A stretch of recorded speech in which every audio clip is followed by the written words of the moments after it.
Voici Roscoe, un border collé. Profession, chien berger. Mission, rassembler les troupeaux de moutons.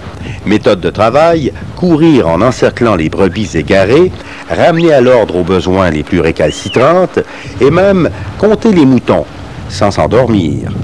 Ah, c'est un chien qui en est maniaque. Il en est maniaque. Si je le prends pas, je prends un autre chien, là, et il hurle, puis là, il veut venir avec moi. Hein. C'est vraiment assez extraordinaire. C'est un chien qui a un très, très bon caractère aussi.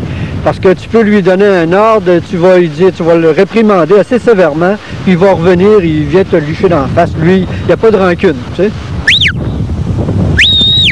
Le chien va toujours se positionner à midi par rapport au berger. Le berger est à 6 heures, lui est à midi. Si le berger s'en va à midi, le chien se retourne à 6 heures.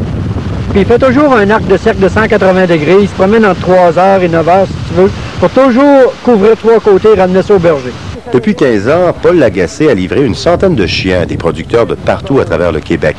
Si le métier de chien de berger a connu un certain déclin dans les années 80, il connaît de ce temps-ci un regain de popularité. Dans le Bas-Saint-Laurent, plus de la moitié des 130 producteurs d'agneaux ont maintenant un chien.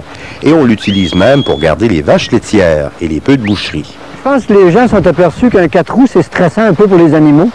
En plus, c'est pas vraiment efficace parce que tu te fais brasser pas mal sur le terrain.